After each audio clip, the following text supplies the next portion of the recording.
യേശുക്രിസ്തുവിന്റെ പരിശുദ്ധമായ നാമത്തിൽ എല്ലാ പ്രിയപ്പെട്ടവർക്കും മോർണിംഗ് ഡ്യൂവിന്റെ പുതിയൊരു പ്രഭാത വചന ധ്യാനത്തിലേക്ക് സ്വാഗതം.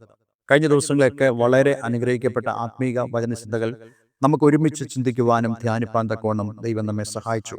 കഴിഞ്ഞ ദിവസം നമ്മൾ ധ്യാനിച്ചത് എഫെസ്യ ലേഖനം 4-ാം അധ്യായം അതിന്റെ 27-ാമത്തെ വാക്യമാണ്, പിശാചിന് ഇടം കൊടുക്കരുത്. കഴിഞ്ഞ ദിവസം നമ്മൾ ചിന്തിച്ചു, പുതു മനുഷ്യന്റെ സ്വഭാവം എന്ന് പറയുന്നത് കർത്താവ് യേശുക്രിസ്തു ഈ ഭൂമിയിൽ ഉണ്ടായിരുന്നപ്പോൾ അവനിൽ ഉളവായിരുന്ന അല്ലെങ്കിൽ അവനിൽ ഉണ്ടായിരുന്ന വിശുദ്ധിയും നീതിയുമായിട്ടുള്ള ആ സ്വഭാവമാണ് പുതു മനുഷ്യന്റെ സ്വഭാവം. ആ സ്വഭാവത്തിൽ നാം നിലനിൽക്കണം. അതുകൊണ്ടാണ് കോപിച്ചാൽ പാപം ചെയ്യരുതെന്ന് പറയുന്നതും, അതായത് സൂര്യൻ അസ്തമിക്കുവോളം നിങ്ങളുടെ കോപം നിങ്ങൾ ഉള്ളിൽ വെച്ചേക്കരുതെന്നും ഒക്കെ പറയുന്നതിന്റെ കാരണം, നമ്മുടെ ജീവിതത്തിൽ പഴയ സ്വഭാവം പുതു മനുഷ്യനിൽ വന്നു ചേരുവാൻ സാധ്യതയുണ്ട്. അങ്ങനെ വന്നാൽ പിശാച് നമ്മളിലേക്ക് പ്രവേശിച്ച് നമ്മളിൽ അവന്റെ തന്ത്രങ്ങൾ, അവന്റെ ഗൂഢാലോചനകൾ അവൻ നടപ്പിലാക്കാൻ നോക്കും. അതിന് നാം അവസരം കൊടുക്കരുത് എന്നുള്ളതാണ് നമ്മൾ കഴിഞ്ഞ ദിവസം 27-ാം വാക്യത്തിൽ നിന്നും ചിന്തിച്ചത്. ഇന്ന് നമ്മൾ ചിന്തിക്കാൻ പോകുന്ന 28-ാമത്തെ വാക്യമാണ്, കള്ളൻ ഇനി കക്കാതെ മുട്ടുള്ളവന് ദാനം ചെയ്യുവാൻ ഉണ്ടാകേണ്ടതിന് കൈകൊണ്ട് നല്ലത് പ്രവർത്തിച്ച് അധ്വാനിക്കത്രേ വേണ്ടത്. ഇവിടെ നമ്മുടെ അധ്വാനത്തെക്കുറിച്ച് പറയുന്നു. പ്രത്യേകിച്ച് സാമ്പത്തികമായ കാര്യങ്ങളെക്കുറിച്ചാണ് ഇവിടെ അപ്പോസ്തലൻ പൗലോസ് വളരെ വ്യക്തമായി പറയുന്നത്. കള്ളൻ ഇനി കക്കാതെ എന്ന് പറയുമ്പോൾ മറ്റൊരു വ്യക്തിയെക്കുറിച്ച് മാത്രമല്ല, വിശ്വാസികളായ ആളുകളെക്കുറിച്ച് തന്നെയാണ് ഇവിടെ പറയുന്നത്. അതായത് പുതു മനുഷ്യനായ വ്യക്തി തങ്ങളുടെ ജീവിതത്തിന്റെ ആവശ്യഘട്ടങ്ങളിലേക്ക് കടന്നു വരുമ്പോൾ അവർ മറ്റുള്ളവരിൽ നിന്നും മോഷ്ടിക്കുവാനോ മറ്റുള്ളവരുടെ സമ്പത്ത് ആഗ്രഹിക്കാനോ പാടില്ല എന്നുള്ള വളരെ വ്യക്തമായ ഒരു ഉപദേശമാണ് ഇവിടെ നമുക്ക് നൽകുന്നത്. ദൈവത്തിന്റെ വചനം വളരെ വ്യക്തമായി പറയുന്നു, ദ്രവ്യാഗ്രഹം സകല ദുഷ്ടതയുടെയും ആരംഭമാണ്. സകല ദുഷ്ടതയ്ക്കും കാരണം ദ്രവ്യാഗ്രഹമാണ് എന്നുള്ള വളരെ സത്യമായ കാര്യം. അതുകൊണ്ടാണ് ഇവിടെ പറയുന്നത്, കള്ളൻ ഇനി കക്കാതെ. ജീവിതത്തിൽ നമുക്ക് എല്ലാവർക്കും ആവശ്യങ്ങളുണ്ട്. ഓരോ ദിവസവും നമ്മുടെ ആവശ്യങ്ങൾ വലുതാണ്. ഞാൻ ഓരോ ദിവസവും എഴുന്നേൽക്കുമ്പോഴും അന്നത്തെ ആവശ്യങ്ങളെക്കുറിച്ച് ഞാൻ ബോധവാനാണ്. എന്ന് മാത്രമല്ല, നമ്മളെല്ലാം ചിന്തിക്കുന്നത് ഇതിലെല്ലാം നമുക്ക് പണം ആവശ്യമാണ് എന്നുള്ളതാണ്. പക്ഷേ ഇവിടെ വ്യക്തമായി അപ്പോസ്തലനായ പൗലോസ് പറയുന്നു, വെറുതെ ഇരുന്ന് ഭക്ഷിക്കുന്ന കാര്യത്തെക്കുറിച്ചല്ല, മറിച്ച് നമ്മൾ കൈകൊണ്ട് അധ്വാനിക്കണം, കൈകൊണ്ട് നല്ലത് പ്രവർത്തിച്ച് അധ്വാനിക്കണം എന്നുള്ള വളരെ ശക്തമേറിയ മെസ്സേജ് ഇവിടെ പറയാം. എന്തുകൊണ്ടാണ് ഈ ഒരു കാര്യം പറയുന്നതെന്ന് ചോദിച്ചു കഴിഞ്ഞാൽ, ഞാൻ നേരത്തെ പറഞ്ഞതുപോലെ ഈ ജീവിക്കുവാൻ പണം ആവശ്യമാണ്. പണത്തിന് മുട്ടുണ്ടാകുമ്പോൾ നമ്മൾ മോഷ്ടിക്കുന്നതിലേക്ക് നീങ്ങാറുണ്ട്. ഇവിടെ മോഷ്ടിക്കുക എന്ന് പറയുന്നത് ഒരു വീട് കുത്തി തുറന്ന് മോഷ്ടിക്കുന്ന കാര്യത്തെക്കുറിച്ച് മാത്രമല്ല, മറ്റുള്ളവരിൽ നിന്നും പണം വാങ്ങിച്ച് നമ്മൾ അത് കൊടുക്കാതിരിക്കുന്നതും സാമ്പത്തികമായിട്ട് നമ്മൾ വരുത്തുന്നതായ വീഴ്ചകളും ഇതെല്ലാം തന്നെ പുതു മനുഷ്യന്റെ സ്വഭാവത്തെ ബാധിക്കും.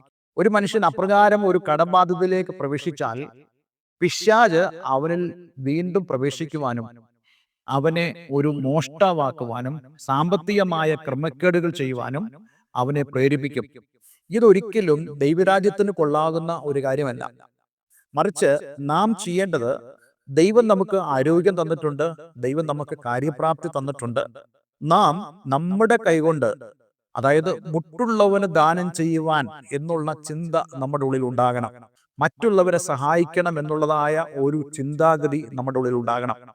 എനിക്ക് തന്നെ സ്വരൂപിക്കുക എന്നുള്ള ചിന്ത ഒരിക്കലും പുരോഗമനപരമായ ചിന്തയല്ല എന്നാണ് അപ്പോസ്തലൻ പൗലോസ് ഇവിടെ സൂചിപ്പിക്കുന്നത്. ഞാൻ വളരെയധികം ചിന്തിച്ച ഒരു ഭാഗമാണ് ഇവിടെ മുട്ടുള്ളവന് ദാനം ചെയ്യുവാൻ ഉണ്ടാകേണ്ടതിന്. വാസ്തവത്തിൽ നമ്മൾ അധ്വാനിക്കേണ്ടത്, നമ്മൾ വരുമാനം ഉണ്ടാക്കേണ്ടത് മറ്റുള്ളവരെ സഹായിക്കുക എന്നുള്ള ഉദ്ദേശത്തോടു കൂടിയാണെങ്കിൽ ആ ചിന്തയാണ് നമ്മുടെ ജീവിതത്തിന്റെ അഭിവൃദ്ധിയുടെ വളരെ പ്രധാനപ്പെട്ട കാര്യം. ഒരിക്കലും നമുക്ക് തന്നെ സ്വരൂപിക്കുന്നവർ ആയി തീരരുത്. എനിക്ക്, ഭാര്യയ്ക്ക്, മക്കൾക്ക് എന്നുള്ളതായ ഒരു ചിന്താഗതി ഒരിക്കലും നമ്മെ പുരോഗമനത്തിലേക്ക് കൊണ്ടുപോകുകയില്ല എന്നുള്ള ഒരു കാഴ്ചപ്പാട് ഇവിടെ അപ്പോസ്തലൻ പൗലോസ് നമുക്ക് നൽകുന്നുണ്ട്. മറ്റുള്ളവരെ സഹായിക്കണം, ദൈവവേലയ്ക്ക് വേണ്ടി കൊടുക്കണം, സുവിശേഷത്തിന്റെ വ്യാപനത്തിന് വേണ്ടി എനിക്ക് നൽകണം, അനാഥരെ സഹായിക്കണം, ബുദ്ധിമുട്ടുള്ളവർക്ക് സഹായങ്ങൾ കൊടുക്കണം എന്നുള്ളതായ ഒരു കരുതലിന്റെ ചിന്ത നമ്മുടെ ഉള്ളിൽ ഉണ്ടെങ്കിൽ നമുക്ക് പ്രവർത്തിക്കുവാൻ ദൈവം ആരോഗ്യം തരും. നമുക്ക് ദൈവം നല്ല വരുമാന മാർഗമുള്ള ജോലി ദൈവം നമുക്ക് നൽകും. വാസ്തവത്തിൽ ഈ ഒരു വാക്യം ചിന്തിക്കുമ്പോൾ എൻ്റെ ഹൃദയത്തിൽ വന്ന ഒരു പ്രധാനപ്പെട്ട ദൂത് അതുതന്നെയാണ്. മറ്റുള്ളവരെ കുറിച്ചുള്ള ഒരു കൺസേൺ നമുക്കുണ്ടായിരിക്കണം. ഒരു പുതുമനുഷ്യന്റെ സ്വഭാവം എന്ന് പറയുന്നത് മറ്റുള്ളവരെ കുറിച്ചുള്ള ചിന്തയായിരിക്കണം. ആവശ്യത്തിന് മുഖത്തുള്ള ആളുകളെ കുറിച്ച് നമുക്കൊരു കൺസേൺ ഉണ്ടാകണം. അങ്ങനെയാണെങ്കിൽ നമ്മൾ ഒരിക്കലും മോഷ്ടിക്കുവാൻ പോകില്ല. മറ്റുള്ളവന്റെ ഒന്നും നമ്മൾ ആഗ്രഹിക്കത്തില്ല. മറിച്ച് സ്വന്തമായി ജോലി ചെയ്യുവാൻ, കൈകൾ കൊണ്ട് തന്നെ അധ്വാനിക്കുവാൻ ദൈവം നമുക്ക് ഭാഗ്യം നൽകും.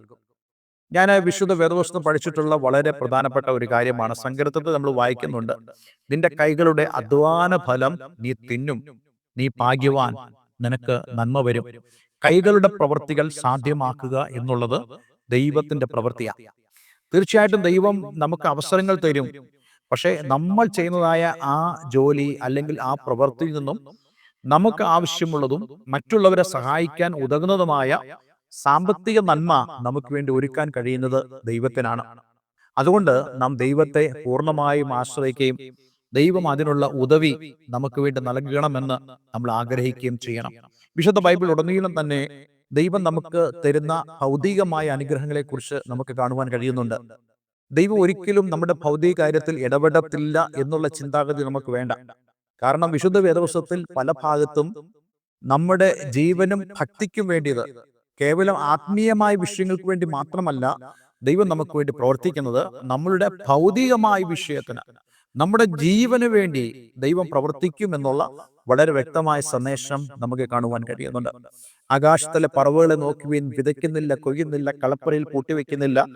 അവയ്ക്ക് വേണ്ടതെല്ലാം ദൈവം കൊടുക്കുന്നെങ്കിൽ ദൈവസൃഷ്ടിയിൽ ശ്രേഷ്ഠരായ നിങ്ങൾക്ക് എത്രയധികമായി ദൈവം നൽകുമെന്ന് മത്തായിയുടെ സുവിശേഷത്തിൽ നമ്മൾ വായിക്കാൻ കഴിയുന്ന പോലെ ദൈവം നമ്മുടെ ജീവിത കാര്യങ്ങളെല്ലാം വളരെയധികം ചിന്താകുലനാണ്. അവൻ നമുക്ക് വേണ്ടി ചിന്തിക്കുന്നു, അവൻ നമുക്ക് വേണ്ടി പദ്ധതികൾ തയ്യാറാക്കുന്നു.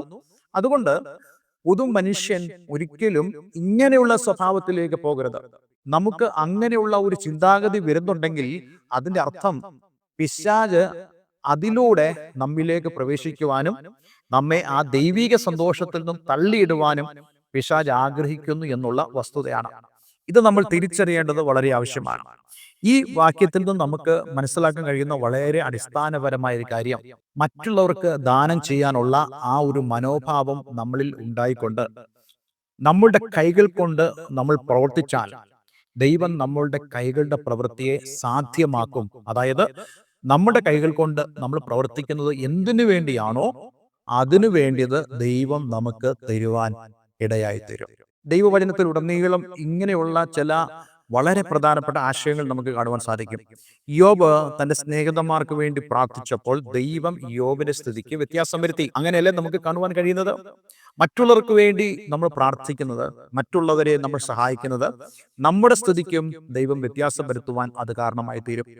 വാസ്തവത്തിൽ നമ്മുടെ സ്ഥിതിയെ നമ്മൾ മറന്നുകൊണ്ട് മറ്റുള്ളവർക്ക് വേണ്ടി നമ്മൾ അധ്വാനിക്കുന്നെങ്കിൽ, മറ്റുള്ളവരെ സഹായിക്കുവാൻ നമുക്കൊരു മനസ്സുണ്ടെങ്കിൽ നമ്മളെ നിറയ്ക്കുവാൻ ദൈവം വിശ്വസ്തനാണ്.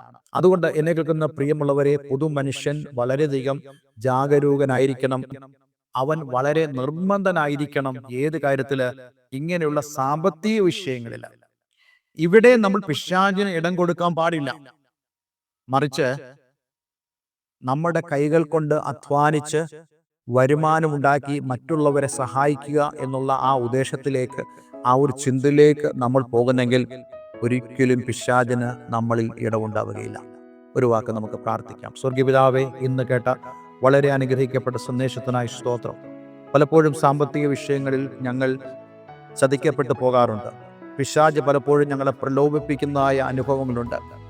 അതിൽ നിന്നെല്ലാം മാറി മറ്റുള്ളവരെ സഹായിക്കുവാൻ, മറ്റുള്ളവരുടെ ആവശ്യങ്ങളിൽ കൂട്ടായ്മ കാണിക്കുക എന്നുള്ള ഉദ്ദേശത്തോടുകൂടെ ജീവിക്കുവാൻ, ഞങ്ങളുടെ കൈകൾ അതിനായി ചലിപ്പിക്കുവാൻ, ഞങ്ങളുടെ കൈകളുടെ പ്രവൃത്തികൾ നീ സാധ്യമാക്കുന്നു എന്ന് ഞങ്ങൾ അറിഞ്ഞുകൊണ്ട് കർത്താവെ മുന്നോട്ട് പോകുവാനും ഞങ്ങളെ നീ സഹായിക്കണമേ.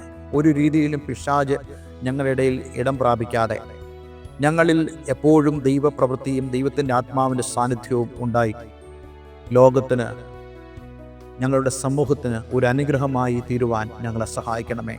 അതുവഴി ദൈവരാജ്യത്തിൻ്റെ ആ വിസ്തൃതിക്ക് കാരണമായി തീരുവാനിടയാക്കണമെന്ന് പ്രാർത്ഥിക്കുന്നു. പ്രാർത്ഥന കേട്ടതിന് നന്ദി. യേശു ക്രിസ്തുവിൻ നാമത്തിൽ തന്നെ. ആമേൻ, ആമേൻ. ഇന്നത്തെ വേദവചനം നിങ്ങളുടെ ജീവിതത്തിൽ വളരെ അനുഗ്രഹപ്രദമായി തീർന്നു എന്ന് ഞാൻ വിശ്വസിക്കുന്നു. ദയവായി ഈ സ്ക്രീനിൽ കാണുന്ന ഫോൺ നമ്പറിൽ ഞങ്ങളെ വിളിക്കുക. എല്ലാവരും ദൈവം അനുഗ്രഹിക്കട്ടെ. Have A nice day. God bless you all.